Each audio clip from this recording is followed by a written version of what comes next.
चलिए, good morning students. आज lecture number 9 लेंगे, sexual reproduction in flowering plant का।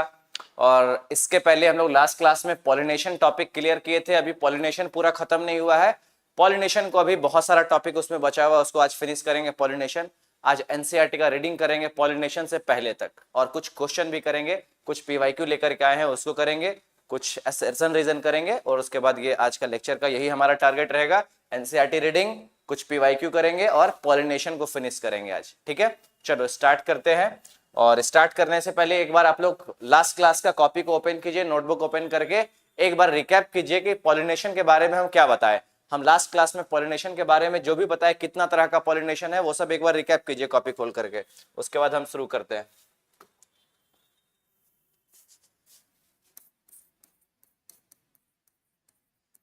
पॉलिनेशन 5 मिनट में रिकैप करेंगे। बोले, एक होता है सेल्फ पॉलिनेशन, एक होता है cross pollination.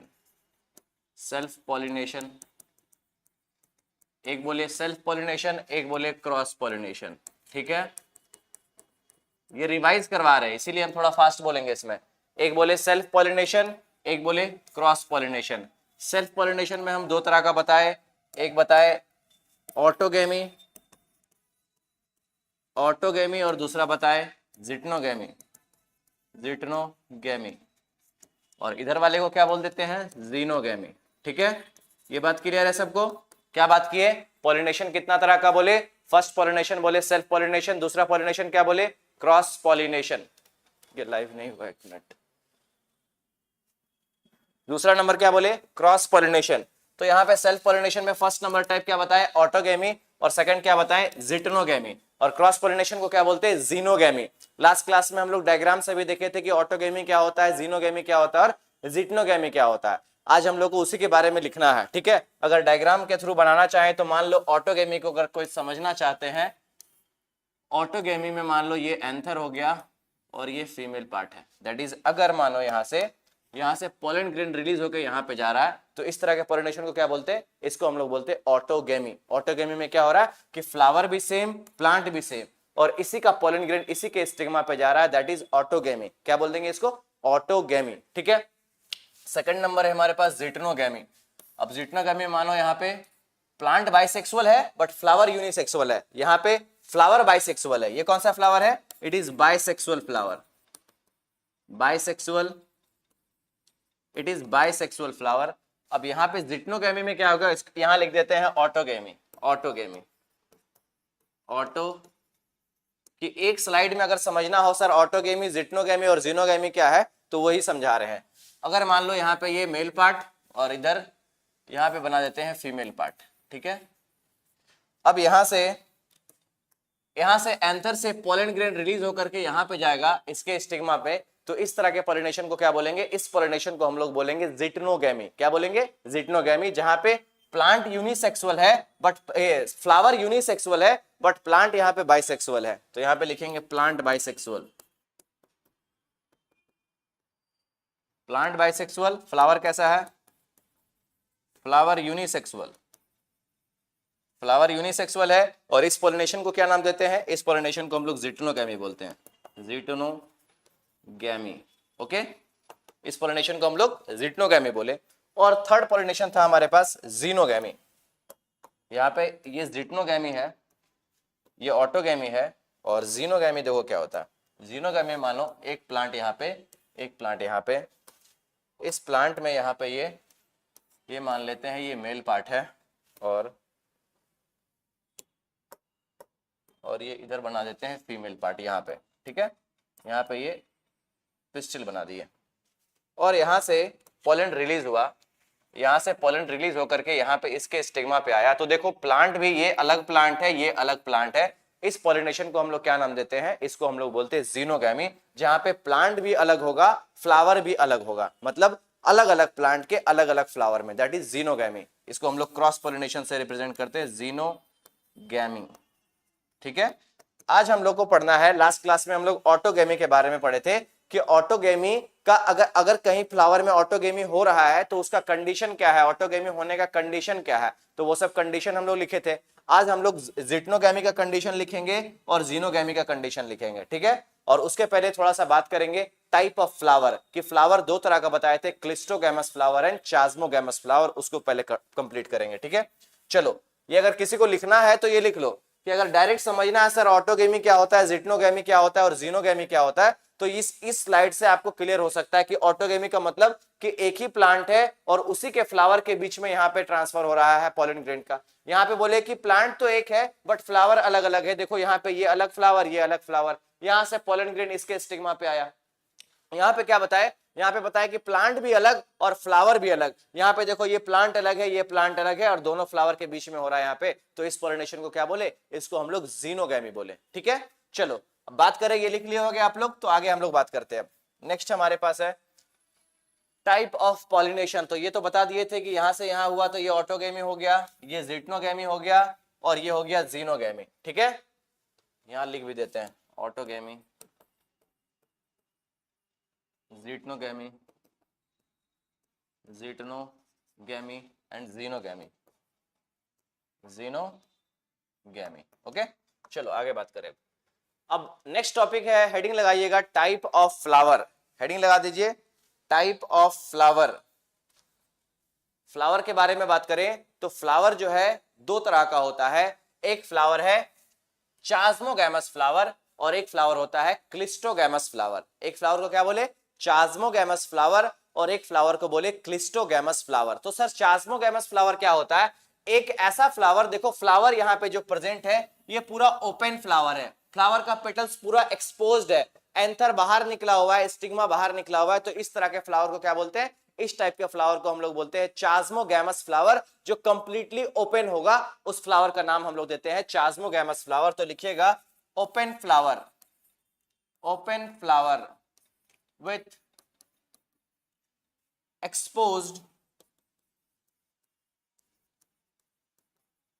exposed anther and stigma। Open flower है with exposed anther and stigma, इस टाइप के फ्लावर को क्या देते हैं, कि इस टाइप के फ्लावर को क्या बोलते हैं, चास्मोगैमस फ्लावर। याद रखना है कौन सा फ्लावर है ये, चास्मोगैमस फ्लावर, जहां पे फ्लावर कंप्लीटली ओपन है। देखो यहाँ पे पूरा पेटल इसका ओपन है, वेल एक्सपोज्ड, यहाँ पे एंथर एंड स्टिग्मा यहाँ पे वेल एक्सपोज्ड है, बाहर पूरा दिख रहा है, दैट इज चास्मोगैमस फ्लावर। एक फ्लावर होता है क्लिस्टोगैमस फ्लावर। ठीक है, तो इसके बाद इसको आप लोगों को लिखना है तो लिखो, हेडिंग लगा दो टाइप ऑफ फ्लावर और यहाँ पे लिखो open flower with exposed anther and stigma. Open flower with exposed anther and stigma, उस टाइप के फ्लावर को क्या बोलते हैं, चास्मोगैमस फ्लावर। तो यहाँ पे लिख सकते हैं called chasmogamous flower, stigma is called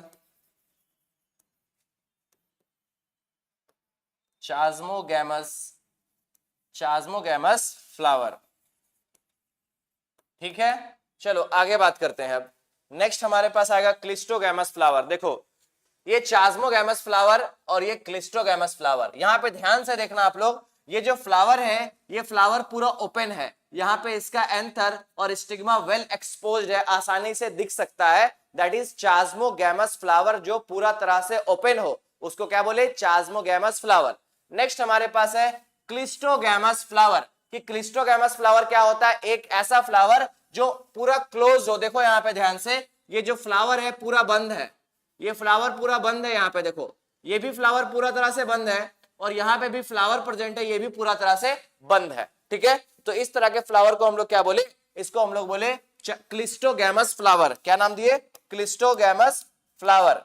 अब यहाँ पे देख सकते हैं क्या कि फ्लावर पूरा तरह से क्लोज्ड है, यहाँ भी फ्लावर पूरा तरह से क्लोज्ड है, यहाँ भी फ्लावर क्लोज्ड है और यहाँ पे भी फ्लावर पूरा तरह से क्लोज्ड है। तो अगर क्लोज्ड फ्लावर रहेगा तो ये फ्लावर कैसा होना चाहिए, यूनिसेक्सुअल की बाइसेक्सुअल। फ्लावर हमेशा बंद है, फ्लावर कंप्लीटली क्लोज्ड है, तो यहाँ पे इसके अंदर मेल रिप्रोडक्टिव पार्ट और फीमेल रिप्रोडक्टिव पार्ट एक इसी के अंदर में होना चाहिए, तभी तो पॉलिनेशन होगा भाई। फ्लावर खुला ही नहीं है, फ्लावर इस तरह से बंद है, तो अंदर में ही इसके अंदर एंथर प्रेजेंट होना चाहिए और इसी के अंदर स्टिग्मा प्रेजेंट होना चाहिए, तभी तो इसका पॉलिनेशन हो पाएगा। पॉलिनेशन अगर मान लो सिर्फ एक ही पार्ट प्रेजेंट है, मान लो सिर्फ मेल रिप्रोडक्टिव पार्ट प्रेजेंट है, तो क्या इसका पॉलिनेशन हो पाएगा, फ्लावर तो हमेशा बंद है, तो कैसे होगा पॉलिनेशन। इसीलिए इस फ्लावर को कैसा होना चाहिए, इस फ्लावर को बाइसेक्सुअल होना चाहिए। तो यहाँ पे लिखिएगा क्लिस्टोगैमस हेडिंग लगा लो, क्लिस्टोगैमस फ्लावर, और वहां पे एक एक करके पॉइंट लिखेंगे क्लिस्टोगैमस के बारे में। क्लिस्टोगैमस के बारे में सबसे फर्स्ट पॉइंट लिखेंगे कि फ्लावर कैसा होना चाहिए, cleistogamous flower, it should be bisexual.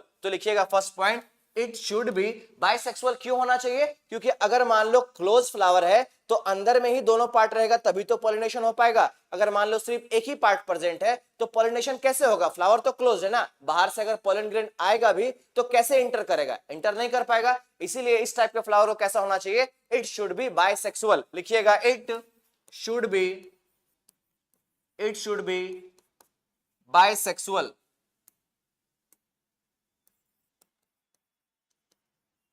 It should be bisexual. Flower कैसा होना चाहिए यहाँ पे?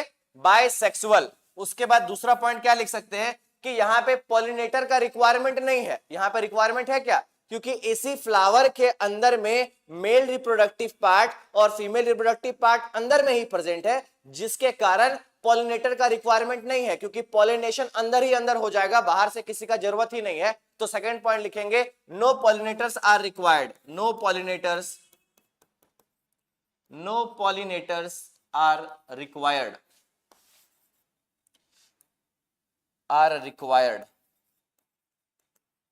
पॉलिनेटर का रिक्वायरमेंट यहां पे नहीं है। थर्ड पॉइंट लिखेंगे, anther maturity and stigma रेसेप्टिविटी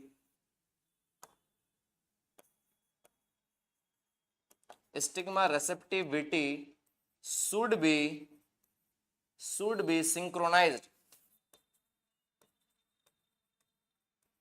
be synchronized। क्या बोले कि anther maturity and stigma receptivity should be synchronized. कैसा होना चाहिए? सिंक्रोनाइज्ड होना चाहिए। लास्ट क्लास में बताए थे कि सिंक्रोनाइज का मतलब क्या होता है। सिंक्रोनाइज का मतलब ये बताए थे कि मान लो एक फ्लावर है, इस नेक्स्ट स्लाइड में बताते हैं। यहाँ पे मानो एक फ्लावर है, यहाँ पे एक फ्लावर प्रेजेंट है और ये फ्लावर बाइसेक्सुअल फ्लावर है, ठीक है। यहाँ पे इसका ये पिस्टिल प्रेजेंट है और यहीं पे इसका एंथर प्रेजेंट है, या फिर स्टामेन बोलो, मेल रिप्रोडक्टिव पार्ट को स्टामेन बोले। ध्यान से सुनना क्या हम बोले कि anther maturity and stigma receptivity should be synchronize. इसका मतलब क्या होता है कि अगर मान लो यहां से पोलन ग्रेन रिलीज हुआ और पोलन ग्रेन यहां पे गया, अगर फॉर एग्जांपल एक केस ले सकते हैं कि अगर ये स्टिग्मा मैच्योर नहीं हुआ है, कि स्टिग्मा इस पोलन को एक्सेप्ट करने लायक नहीं बना हो, पोलन का जर्मिनेशन करने लायक नहीं बना हो, तो ये पोलन ग्रेन जाने के बाद भी ऐसा कुछ फायदा नहीं होगा।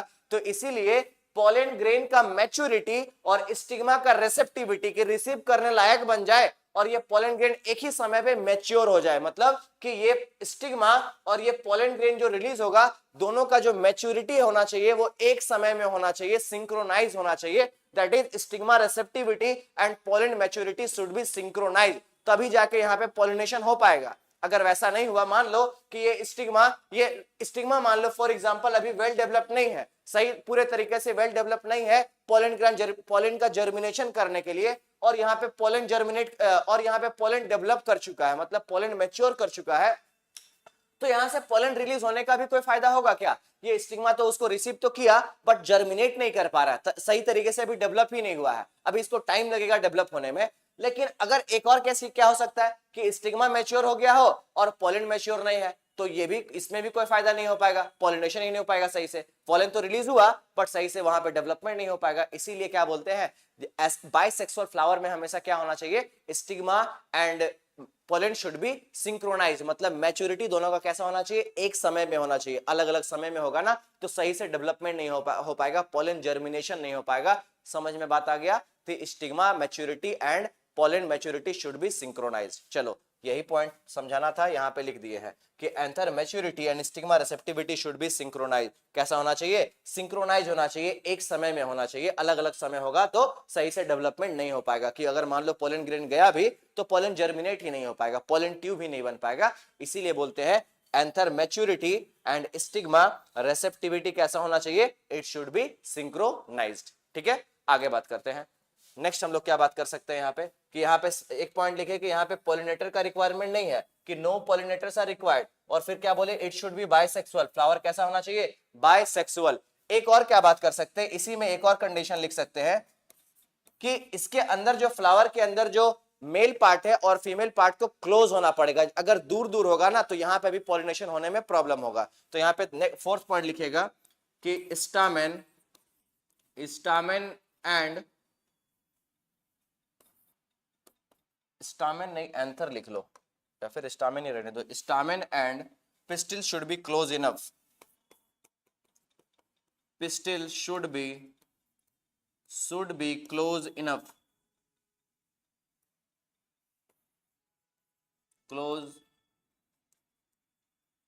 should be close enough। कैसा होना चाहिए कि नजदीक होना चाहिए, ज्यादा दूर रहेगा ना तो वहां पे भी पॉलिनेशन होने में प्रॉब्लम होगा। तो ये सारा पॉइंट आप लोग लिखिए, पहले ये पूरा लिखिए, 1 मिनट का टाइम दे रहे हैं, इसको लिखिए पहले।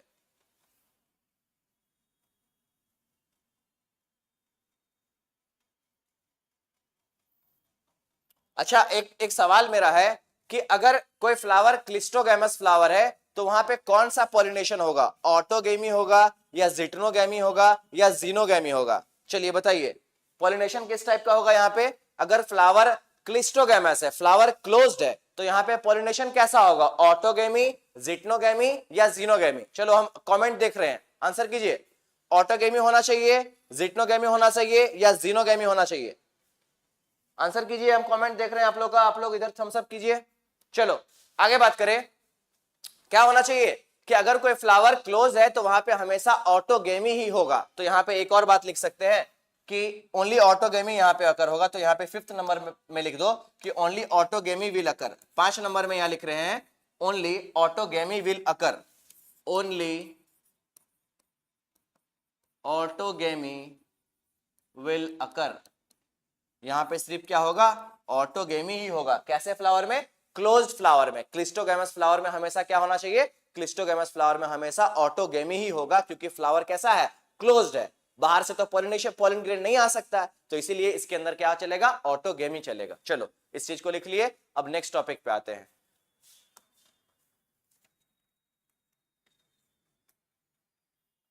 चलो एक क्वेश्चन है यहाँ पे, in some members of, question है in some members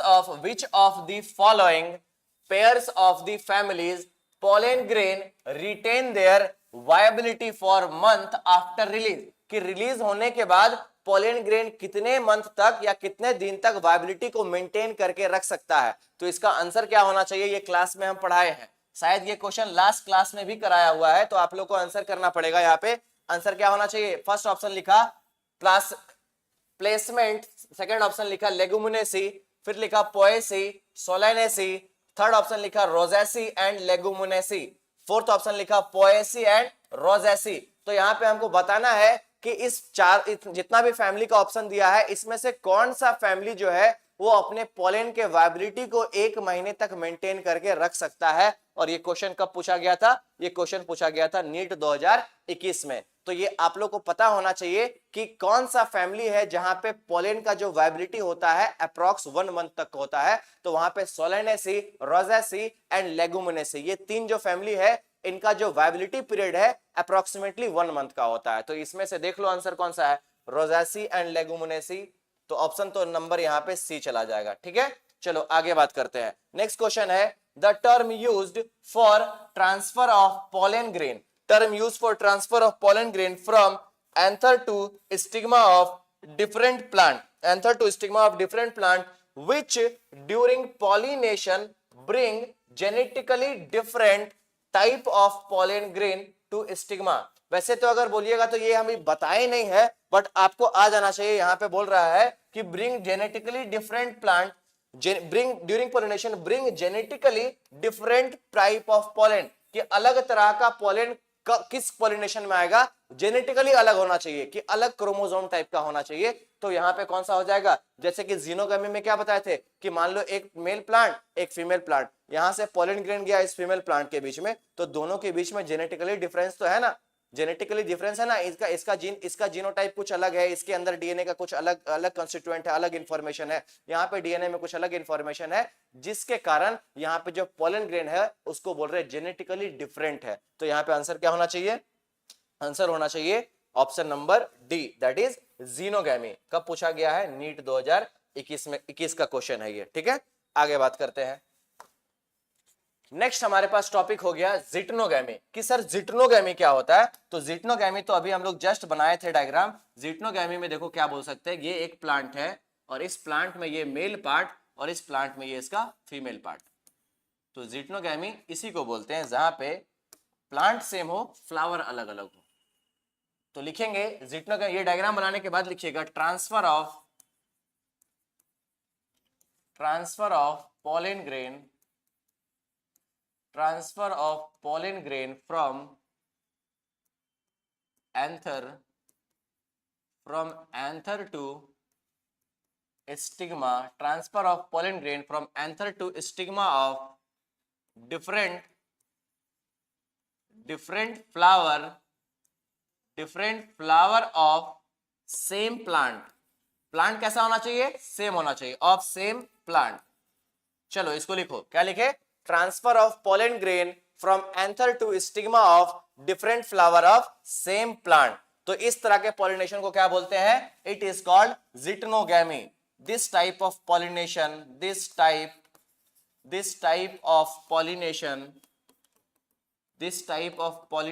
is called जिटनोगैमी,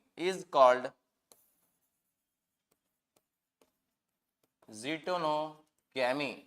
चलो इसको लिखो, स्टेटमेंट को लिखिए आप लोग पूरा, इज कॉल्ड जिटनोगैमी।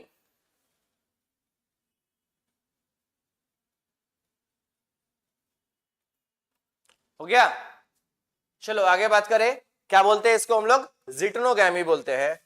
एक मिनट, ये एच लग रहा है, इसको जिटनोगैमी लिखना है, कॉल्ड जिटनोगैमी,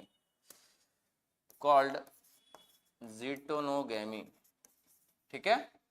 आगे बात करें हम लोग, तो ये पॉलिनेशन क्या हुआ, जिटनोगैमी। यहाँ पे फ्लावर कैसा है, ये प्लांट बाइसेक्सुअल है, प्लांट कैसा है, बाइसेक्सुअल, और फ्लावर कैसा है, यूनिसेक्सुअल, चलो अब इसका कंडीशन लिख लेते हैं कि क्या कंडीशन होना चाहिए जिटनोगैमी होने का कंडीशन। जैसे ऑटोगैमी का कंडीशन लिखे थे, तो यहाँ पे क्या कंडीशन होना चाहिए। तो नेक्स्ट हेडिंग लिखिएगा कंडीशन ऑफ जिटनोगैमी, नेक्स्ट हेडिंग में लिखिएगा कंडीशन ऑफ जिटनोगैमी, या फिर कंडीशन फॉर जिटनोगैमी, कंडीशन फॉर जिटनोगैमी का कंडीशन क्या होना चाहिए। पहला कंडीशन क्या होना चाहिए यहाँ पे कि प्लांट, फर्स्ट कंडीशन लिखेंगे, प्लांट कैसा होना चाहिए, यहाँ पे प्लांट होना चाहिए बाइसेक्सुअल। बाइसेक्सुअल मतलब क्या, कि एक ऐसा प्लांट जहां पे मेल रिप्रोडक्टिव पार्ट और फीमेल रिप्रोडक्टिव पार्ट प्रेजेंट हो, बट अलग अलग फ्लावर में प्रेजेंट हो, दैट इज बाइसेक्सुअल फ्लावर।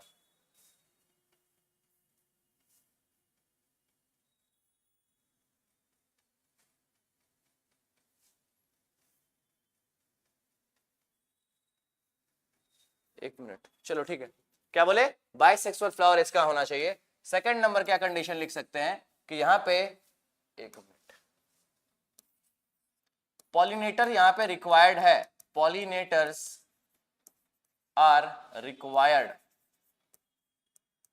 यहाँ पे पॉलिनेटर क्या है, रिक्वायर्ड है। यहाँ पे पॉलिनेशन करने के लिए किसी को लाना पड़ेगा, कि देखो यहाँ पे ये जो फ्लावर है, यहां से खुद से पॉलिन ग्रेन यहाँ पे नहीं चला जाएगा, यहां से पॉलिन रिलीज होगा और वो रिलीज्ड पॉलिन कहां पे जाएगा, इस स्टिग्मा पे जाकर के लैंड करेगा। समझ में बताया। अब आगे बात करते हैं। यहाँ पे नेक्स्ट हम लोग क्या बोले कि यहाँ पे पॉलिनेटर का रिक्वायरमेंट नहीं है। एक इंपॉर्टेंट पॉइंट लिखेंगे नोट में डाल करके, इंपॉर्टेंट नोट लिखेंगे,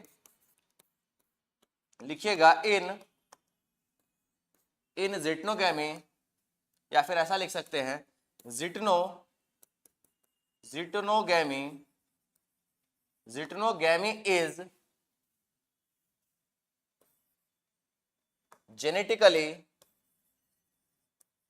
genetically self-pollination,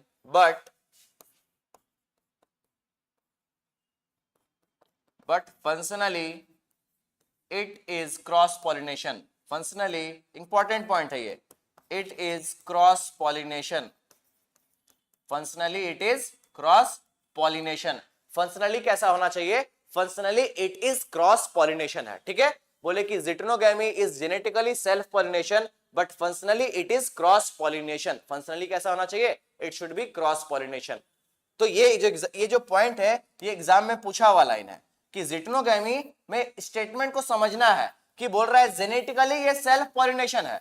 genetically self pollination क्यों बोल रहा है? क्योंकि ध्यान से देखो यहाँ पे जो पोलन रिलीज हो रहा है ये इसी प्लांट का है ना, प्लांट तो सेम है, यहां से पोलन ग्रेन रिलीज हो रहा है, यहां से पोलन ग्रेन जो रिलीज हो रहा है इसी के स्टिग्मा पे जा रहा है ना, इसी प्लांट के स्टिग्मा पे जा रहा है ना, इसीलिए बोल रहे हैं genetically it is self pollination but functionally it is cross pollination. कि देखो यहां से ये पोलन ग्रेन यहां पे गया तो ऐसा मान सकते हैं कि ये क्रॉस पॉलिनेशन हो रहा है, बट अगर जेनेटिकली देखें तो ये सेल्फ पॉलिनेशन है, क्योंकि यहाँ पे जो क्रोमोसोम इस पोलन ग्रेन के पास जैसा डीएनए प्रेजेंट होगा वो ऐसा ही यहाँ पे मेल गैमेट में डीएनए प्रेजेंट होगा। इसीलिए बोल रहे हैं कि genetically it is self pollination but functionally it is cross pollination. Okay, next बात करते हैं। नेक्स्ट हमारे पास लिख सकते हैं एडवांटेज और डिसएडवांटेज। तो नेक्स्ट हम लोग पॉइंट लिखेंगे, अच्छा जीनोगैमी आ गया, चलो एक पेज ले लेते हैं, यहाँ पे लिखिएगा एडवांटेज। एडवांटेज में लिखिएगा chance of cross pollination increase हो गया कि नहीं। यहां से देखो चांस ऑफ क्रॉस पॉलिनेशन बढ़ गया। जैसे कि देखो यहाँ पे अगर चाहे यहां से पोलन ग्रेन, ऐसा थोड़ी है कि यहीं से यहां आएगा, यहां से ऐसा भी हो सकता है कि किसी और प्लांट का यहाँ पे पोलन ग्रेन रिलीज हो सकता है, तो यहाँ पे चांस बढ़ गया ना पॉलिनेशन का, तो लिखेंगे chance of cross pollination increases. Next page में लिखिएगा चांस ऑफ, एडवांटेज में लिखिएगा chance of cross pollination increases, chance of cross pollination, chance of cross pollination increases. Cross pollination का चांस कैसा होना चाहिए? ये इंक्रीज हो गया है क्योंकि यहाँ पे वेल एक्सपोज्ड। अच्छा एक बात और लिख सकते हैं कि फ्लावर यहाँ पे कैसा होना चाहिए, क्लिस्टोगैमस या चास्मोगैमस। तो कंडीशन नंबर 3 में लिखिएगा फ्लावर शुड बी, क्लिस्टोगैमस नहीं चास्मोगैमस लिखिएगा, flower should be chasmogamous, flower should be chasmogamous. Flower कैसा होना चाहिए? It should be chasmogamous, flower should be chasmogamous. Next बात करेंगे इसका डिसएडवांटेज क्या होना चाहिए। कि एडवांटेज तो लिखे कि चांस ऑफ क्रॉस पॉलिनेशन बढ़ गया, कि पॉलिनेशन होने का चांसेस बढ़ गया, कि ऐसा भी हो सकता है कि फ्लावर ओपन है तो बाहर से भी पोलन आ सकता है, किसी और भी कोई दूसरे प्लांट से भी पोलन रिलीज हो सकता है, जाके स्टिग्मा पे लैंड कर सकता है, तो ये तो चांस बढ़ गया, फ्लावर ओपन है इसीलिए। नेक्स्ट क्या बात करेंगे डिसएडवांटेज।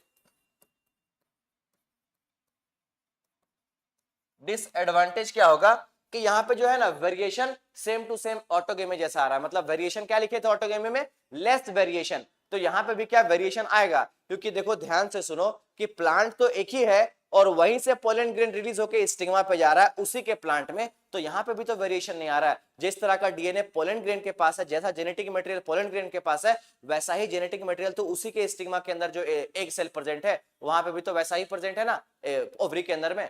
तो यहां पे भी क्या हो रहा है? वेरिएशन नहीं आ पा रहा है। तो लिखिएगा same as, variation same as autogamy, या फिर लिखिएगा नो वेरिएशन, नो वेरिएशन, और या फिर लेस वेरिएशन लिखना, less variation, less variation.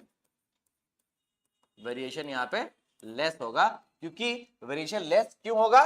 Less इसीलिए होगा क्योंकि जो पोलन ग्रेन रिलीज हो रहा है इसी प्लांट का है और इसी के स्टिग्मा में जा रहा है, इसीलिए क्या लिखे कि लेस वेरिएशन, वेरिएशन यहां पे कम आएगा। अगर मान लो कि पोलन ग्रेन यहां पे रिलीज होता किसी दूसरे प्लांट से आता ना, कि मान लो यहां से आता, यहां पे एक प्लांट है, यहां से अगर आता ना तो बोलते कि यहां पे वेरिएशन इंक्रीज होगा, क्योंकि इस प्लांट का जो जेनेटिक मटेरियल है और इस प्लांट का जो जेनेटिक मटेरियल है, जो क्रोमोसोम का डिटेल है, ये इंफॉर्मेशन है, वो सब डिफरेंट है। इसीलिए क्या बोल रहे हैं, यहां पे वेरिएशन आएगा, क्योंकि यहां से जो पोलन रिलीज हुआ है ना यहाँ पे वो डिफरेंट है और यहाँ वाला सेम टू सेम है। जिस तरह का क्रोमोसोम इस सेल, इस प्लांट के पास, वैसा इसके पास नहीं है। प्लांट दोनों अलग अलग है, यहाँ पे वेरिएशन प्रेजेंट है, जिसके कारण जो पोलन यहाँ पे रिलीज हुआ बाहर से किसी दूसरे प्लांट से रिलीज हुआ, उससे वेरिएशन आ सकता है। तो सबसे ज्यादा वेरिएशन कहां पे आएगा? सबसे ज्यादा वेरिएशन जीनोगैमी में आएगा, क्योंकि प्लांट कैसा होता है? प्लांट अलग अलग होता है, इसीलिए हम लोग बोलते हैं कि वेरिएशन जो है सबसे ज्यादा कहां पे आता है? जीनोगैमी में आता है।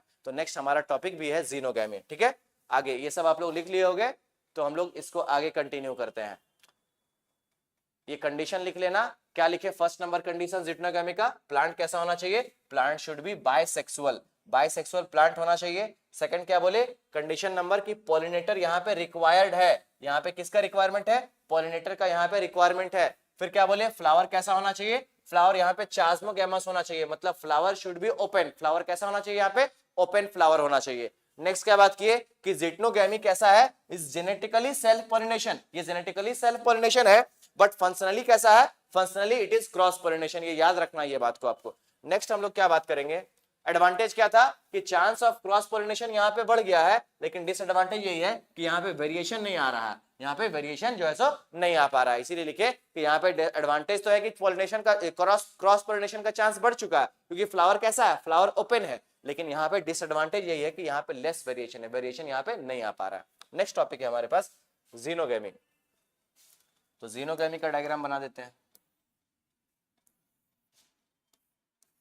यहाँ पे ये इधर और यहाँ पे ये इसका फीमेल वाला पार्ट, ठीक है। चलो अब देखो यहाँ से पोलन ग्रेन रिलीज हुआ और इसके स्टिग्मा पे गया, पोलन ग्रेन रिलीज हुआ और इसके स्टिग्मा पे गया, तो इस टाइप के पोलिनेशन को क्या बोलते हैं, इस टाइप के पोलिनेशन को हम लोग बोलते हैं जीनोगेमी, ठीक है। तो लिखिएगा transfer of pollen grain, transfer of pollen grain from anther to stigma, of different flower of different plant भी different है, of different plant of same species same होना चाहिए। जैसे फॉर एग्जांपल ये मान लो मैंगो का प्लांट है, ठीक है, और ये मान लो फॉर एग्जांपल ले रहे, ये भी मान लो मैंगो का ही प्लांट है, ठीक है, ये भी मैंगो का प्लांट है, तो हमेशा स्पीसीज सेम होना चाहिए कि मैंगो का पोलन ग्रेन मैंगो के ही स्टिग्मा पे जाना चाहिए। ऐसा नहीं होगा कि ये मैंगो का प्लांट और इसका पोलन ग्रेन ऑरेंज वाले प्लांट में चला जाए, तो इससे क्या होगा, यहां से पोलिनेशन ही नहीं हो पाएगा। स्पीसीज सेम होना चाहिए, प्लांट भाई अलग अलग होना चाहिए, बट प्लांट का जो स्पीसीज है वो सेम होना चाहिए कि मैंगो का पोलन ग्रेन मैंगो के ही स्टिग्मा में जाना चाहिए, या फिर ऐसा नहीं होगा कि मैंगो का पोलन ग्रेन एप्पल के स्टिग्मा में जा रहा है, तो यहाँ पे पोलिनेशन जर्मिनेट ही नहीं कर पाएगा, पोलन ग्रेन जर्मिनेट नहीं करेगा। इसीलिए क्या लिखे, transfer of pollen grain from anther to stigma of different flower, देखो अलग अलग फ्लावर है, different flower of different plant भी डिफरेंट है बट सेम स्पीसीज होना चाहिए। मैंगो का ये प्लांट है तो प्लांट भी यहाँ पे मैंगो का ही होना चाहिए, अलग अलग जो प्लांट है ना दोनों मैंगो का ही होना चाहिए, या फिर एप्पल का है तो एप्पल का ही होना चाहिए, या ऑरेंज का है तो ऑरेंज का ही होना चाहिए, स्पीसीज यहाँ पे सेम होना चाहिए। अगर स्पीसीज सेम नहीं होगा तो पोलन जो है वो जर्मिनेट नहीं करेगा, पोलन ट्यूब बनेगा नहीं, ठीक है। चलो आगे लिखते हैं, different plant of same species, चलो इस चीज को लिख लीजिए आप लोग।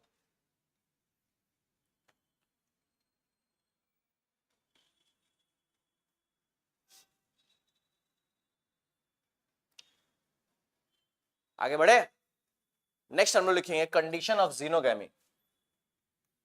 नेक्स्ट हम लोग लिखेंगे, हेडिंग लिखते हैं condition of xenogamy.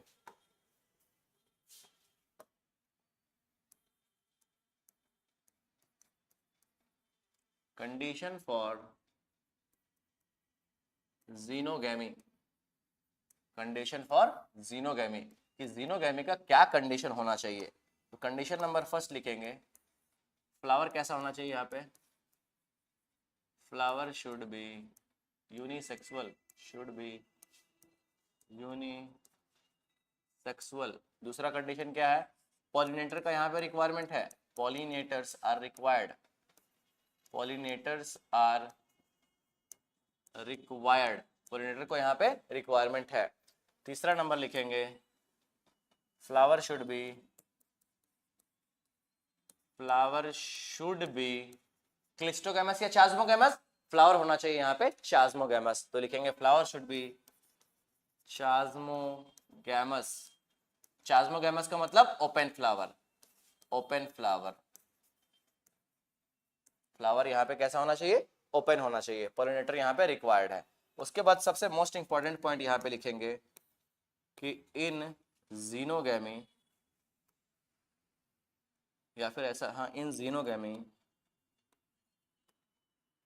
Maximum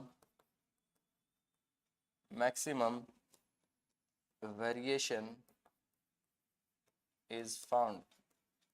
xenogamy में ही सबसे ज्यादा क्या पाया जाता है, वेरिएशन सबसे ज्यादा कहां पाया जाता है, जीनोगैमी में, क्योंकि प्लांट भी अलग और यहाँ फ्लावर भी अलग, दोनों चीज अलग है, जिसके कारण वेरिएशन पाया जा रहा है कि जो किसी प्लांट से जो पोलन ग्रेन आ रहा है ना, वो किसी स्टिग्मा पे जा रहा है, दोनों अलग अलग है, दोनों का जो जेनेटिक कॉन्स्टिट्यूएंट है, जेनेटिक मेकअप है, जेनेटिक इंफॉर्मेशन है, दोनों अलग है, इसीलिए क्या बोल रहे हैं, यहाँ पे वेरिएशन आ रहा है। समझ में बताया, एक तरह से अलग अलग गैमेट बन रहा है ना, एक मेल गैमेट इधर का और फीमेल गैमेट अलग प्लांट का, दोनों फ्यूज कर रहा है, तो यहाँ पे वेरिएशन आ रहा है।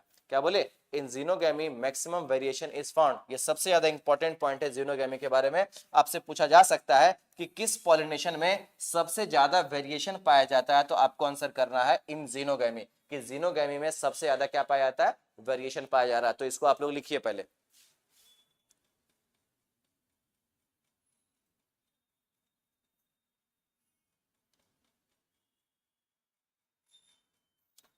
लिख लिए होंगे। नेक्स्ट हम लोग बात करेंगे पॉलिनेटिंग एजेंट के बारे में। तो ये हमारा कंप्लीट हुआ पॉलिनेशन, 3 तरह का पॉलिनेशन पढ़ लिए। अब नेक्स्ट हम लोग बात करते हैं पॉलिनेटिंग एजेंट के बारे में। कुछ क्वेश्चन भी है, इसको पहले फिनिश करेंगे, उसके बाद नेक्स्ट टॉपिक शुरू करेंगे। क्वेश्चन है यहाँ पे कि in gynoecium with many pistil that are fused together will best described as. बोल रहा है कि एक ऐसा गाइनोशियम जो फ्यूज्ड हो, बहुत सारा गाइनोशियम प्रेजेंट है और फ्यूज्ड टुगेदर हो, तो उसको हम लोग क्या टर्म देते हैं, वही पूछ रहा है।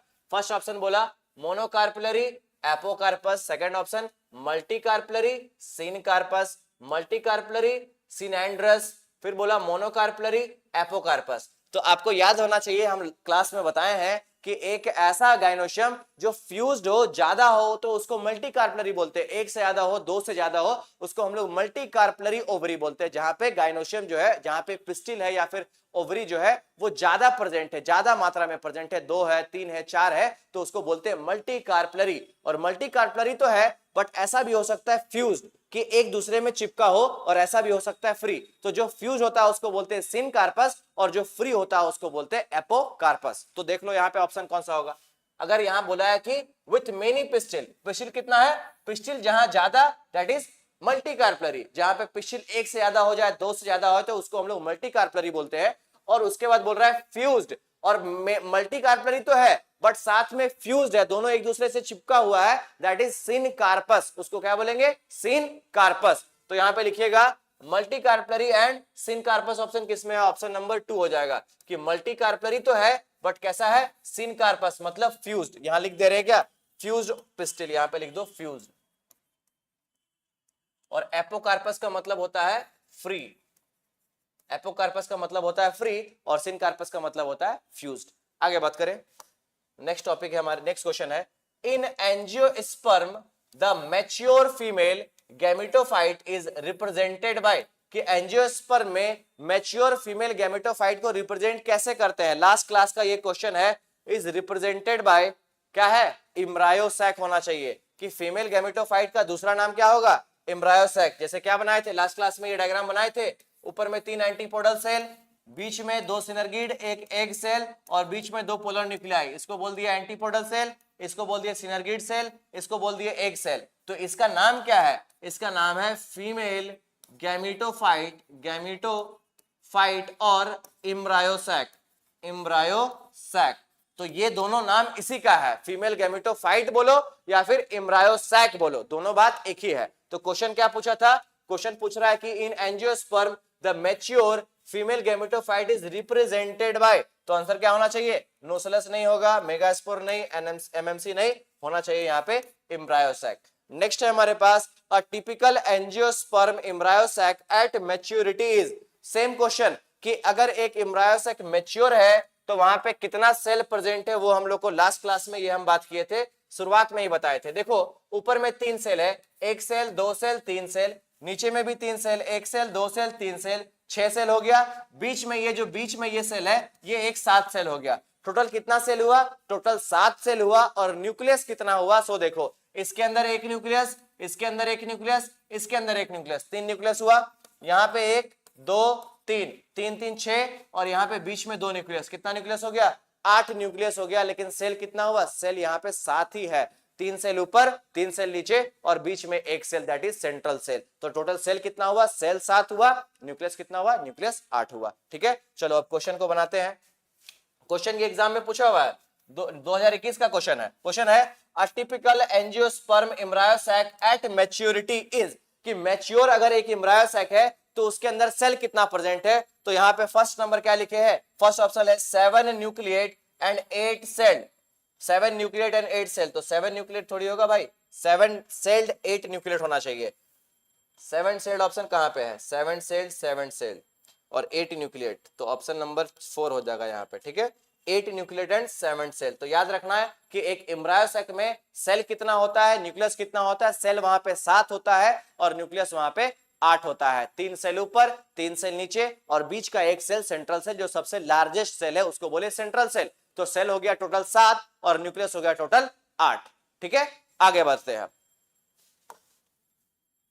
नेक्स्ट टॉपिक है हमारे पास, ये क्वेश्चन अभी और है। ठीक है, क्वेश्चन है कि which of the following has proved helpful in preserving pollen as fossil, कि पोलन को प्रिजर्व करके रख सकते हैं। तो ऐसा कौन सा सब्सटेंस है जो मदद कर रहा है। हम लोग बताए थे कि पोलन ग्रेन के पास 2 लेयर है, एक एक्साइन और एक इंटाइन।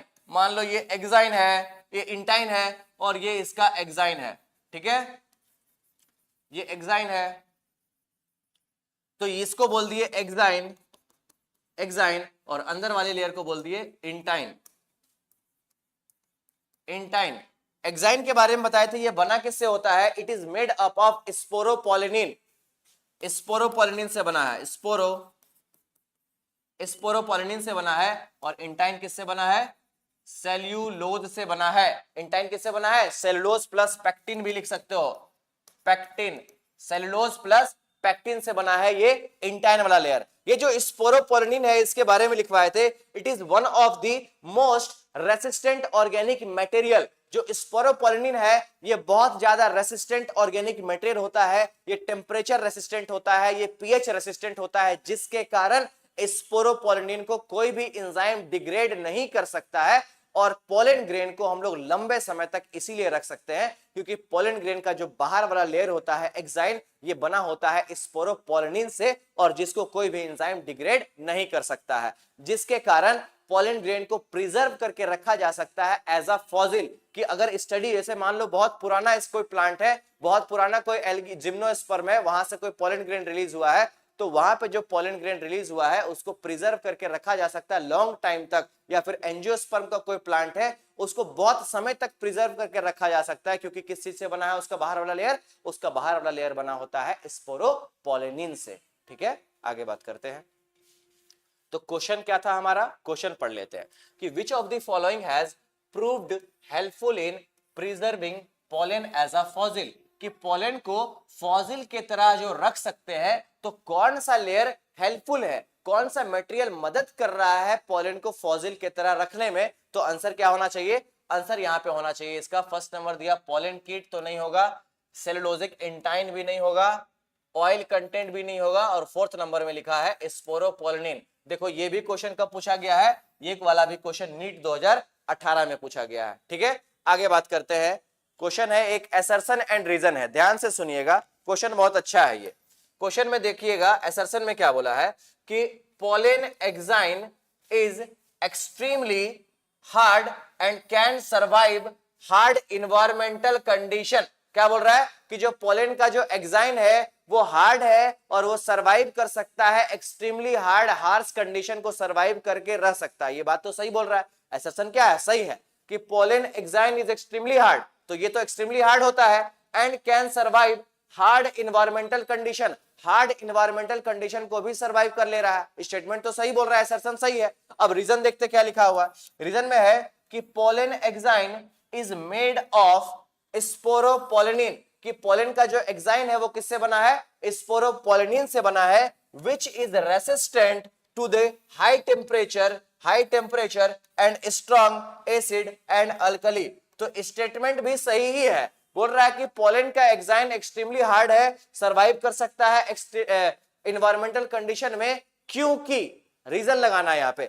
जब भी आप कभी असर्शन रीजन का क्वेश्चन पढ़ना तो असर्शन पढ़ने के बाद आपको वर्ड यूज करना है बिकॉज, और बिकॉज में अगर वो वेरीफाई हो गया रीजन तो समझ लेना कि दोनों एक दूसरे को एक्सप्लेन कर रहा है। फिर से हम बोलेंगे, हम क्या बोले कि असर्शन आपको पढ़ना है, असर्शन पढ़ने के बाद आपको वर्ड ही लगाना, आगे वर्ड लगा देना बिकॉज। जब भी आप रीजन पढ़ने जाओ तो उसके आगे वर्ड लगाना बिकॉज, और बिकॉज में अगर वो वेरीफाई हो गया दोनों स्टेटमेंट तो एक दूसरे को एक्सप्लेन करेगा। चलो वेरीफाई करके देखते हैं। क्वेश्चन बोला कि pollen exine is extremely hard, कि पोलन का जो एग्जाइन है एक्सट्रीमली हार्ड है and can survive hard environment, hard environment को सर्वाइव कर सकता है क्योंकि, हम लोग वर्ड यूज करेंगे because pollen exine is made of sporopollenin, ये हार्ड इन्वायरमेंट को सरवाइव कर पा रहा है क्योंकि पोलन का जो एग्जाइन है किससे बना है, sporopollenin, which is resistant to high temperature and strong acid and alkali, जो कि बहुत ज्यादा रेसिस्टेंट है हाई टेम्परेचर से, स्ट्रॉन्ग अल्कली से और टेम्परेचर से भी और पीएच से भी वो रेसिस्टेंट है। तो एक दूसरे को एक्सप्लेन कर रहा है ना, दोनों स्टेटमेंट तो सही है और एक दूसरे को एक्सप्लेन भी कर रहा है। कैसे एक्सप्लेन कर रहा है फिर से समझा रहे हैं, ध्यान से सुनना। बोल रहा है कि पोलन का जो एग्जाइन है वो एक्सट्रीमली हार्ड है, ये बात तो सही है भाई कि एक्सट्रीमली हार्ड होता है, and can survive hard environment, hard environment को भी सर्वाइव कर ले रहा है, ठीक है। फिर बोल रहे हैं कंडीशन, हार्ड इन्वायरमेंटल कंडीशन, अब आगे वर्ड यूज करना because pollen exine is made of sporopollenin which is resistant to high temperature and strong acid and alkali. तो ये दोनों स्टेटमेंट एक दूसरे को एक्सप्लेन भी कर रहा है और दोनों स्टेटमेंट सही भी है। तो आंसर क्या होना चाहिए, both assertion and reason are true and reason is the correct explanation of assertion। तो यही होना चाहिए एक बार। चलो क्लियर है ना ये क्वेश्चन, आगे बात करते हैं। नेक्स्ट हमारे पास टॉपिक होता है पॉलिनेटिंग एजेंट। चलो पॉलिनेटिंग एजेंट के बारे में पढ़ ले कि पॉलिनेटिंग एजेंट क्या होता है। पॉलिनेटिंग एजेंट का मतलब कि जिसके थ्रू पॉलन ग्रेन जाएगा, पॉलन ग्रेन स्टिग्मा तक किसके थ्रू जाएगा उसी को बोल देंगे पॉलन ग्रेन, पॉलिनेटिंग एजेंट। जैसे मान लो कोई इंसेक्ट पॉलन को उठाया और स्टिग्मा पे लेके गया तो इंसेक्ट को बोल देंगे it is a pollinating agent, ये लेकर के जा रहा है। अगर पॉलन ग्रेन हवा के थ्रू जाएगा तो इसको बोल देंगे कि विंड एक पॉलिनेटिंग एजेंट है। अगर इंसेक्ट बोल रहे हैं, अगर पॉलन ग्रेन वाटर के थ्रू जाएगा तो पानी को क्या बोल देंगे कि पानी भी एक पॉलिनेटिंग एजेंट है। समझ बात आया। तो पॉलिनेटिंग एजेंट का मतलब क्या, जो पॉलन ग्रेन को लेकर के जाता है उसको हम लोग बोलते हैं पॉलिनेटिंग एजेंट। ठीक है, आगे बात कर लेते हैं। अब पॉलिनेटिंग एजेंट में देखो दो तरह का होता है, एक होता है बायोटिक एजेंट और एक होता है एबायोटिक एजेंट। तो यहाँ पे फर्स्ट नंबर लिखेंगे, एबायोटिक के बारे में बात करेंगे कि एबायोटिक में ऐसा एबायोटिक का नेचर में, हमारे नेचर में ऐसा कौन सा एबायोटिक कंपोनेंट है जो कि पोलन ग्रेन को लेकर के जाता है स्टिग्मा तक। तो हमारे नेचर में ऐसा दो कंपोनेंट है जैसे कि विंड एंड वाटर, जिसके थ्रू जो है पोलन ग्रेन स्टिग्मा तक जा सकता है। तो एबायोटिक में लिखेंगे फर्स्ट नंबर लिख देना विंड लिख देना और दूसरा नंबर लिख देना वाटर। दूसरा नंबर क्या लिख देंगे, वाटर लिख देंगे। ठीक है, उसके बाद बायोटिक में, कि बायोटिक में मतलब लिविंग, बायोटिक का मतलब कि लिविंग पॉलिनेटिंग एजेंट, जो लिविंग हो वो पॉलन ग्रेन को लेकर के जा रहा है। एबायोटिक का मतलब ये नॉन लिविंग है, पानी के थ्रू जा सकता है पॉलन ग्रेन या फिर विंड के थ्रू जा सकता है। तो इसको बोल दिए abiotic pollinating agent, that is wind and water. Biotic में क्या क्या हो सकता है, बायोटिक में मान लो एनिमल्स के थ्रू चला जाए, एनिमल के थ्रू चला जाए या इंसेक्ट के थ्रू चला जाए। ठीक है, एनिमल के थ्रू जा सकता है, इंसेक्ट के थ्रू जा सकता है।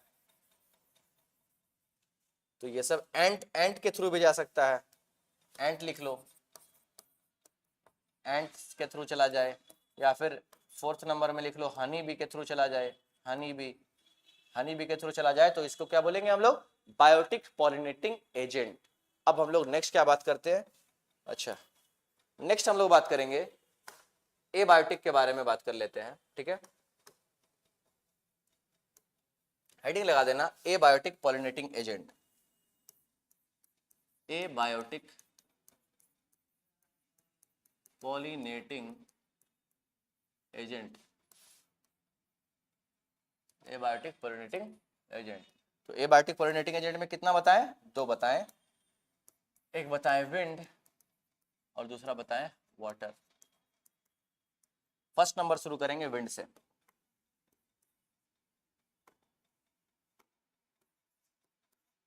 अच्छा, एक नोट पॉइंट लिखना, नोट करके लिखना, among biotic maximum